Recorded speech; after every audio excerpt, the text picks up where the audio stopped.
லோக்சபா தேர்தல் தோல்விக்கு பொறுப்பேற்று பீகார் முதல்வர் நிதிஷ்குமார் பதவி விலகியுள்ளார்.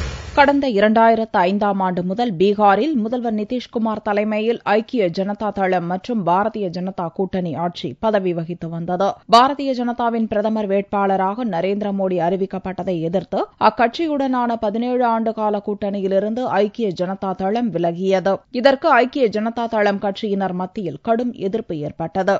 இந்நிலையில் நடந்து முடிந்த லோக்சபா தேர்தலில் நிதிஷ்குமார் தலைமையில் 40 தொகுதிகளிலும் தனித்து போட்டியிட்ட ஐக்கிய ஜனதா தளம் வெறும் 2 இடங்களில் மட்டுமே வென்றது. மோடி அலை காரணமாக பாரதிய ஜனதாவும் அதன் கூட்டணி கட்சியான லோக் ஜன் சக்தியும் இணைந்து 31 தொகுதிகளில் வெற்றி பெற்றன. இந்நிலையில் கவர்னர் டி.ஒய். பாட்டீலை சந்தித்த நிதிஷ்குமார் முதல்வர் பதவியிலிருந்து விலகுவதாகவும் தனது அமைச்சரவையில் ராஜினாமா கடிதத்தையும் அளித்தார். அதைத் தொடர்ந்து பேட்டியளித்த நிதிஷ்குமார் தேர்தல் தோல்விக்கு பொறுப்பேற்று பதவி விலகியதாகவும் சட்டசபையை கலைக்க பரிந்துரைக்கவில்லை என்றும் கூறினார். மாற்று அரசு அமைய வாய்ப்பிருப்பதாகவும் புதிய சட்டசபை தலைவரை தேர்வு செய்ய ஐக்கிய ஜனதா தளம் கட்சியின் எம்எல்ஏக்கள் கூட்டம் கூட்டப்பட்டுள்ளதாகவும் நிதிஷ்குமார் கூறினார். 243 உறுப்பினர்களை கொண்ட பீகார் சட்டசபையில் ஐக்கிய ஜனதா தளத்துக்கு 115 எம்எல்ஏக்களும் பாரதிய ஜனதாவுக்கு 91 எம்எல்ஏக்களும் உள்ளனர்.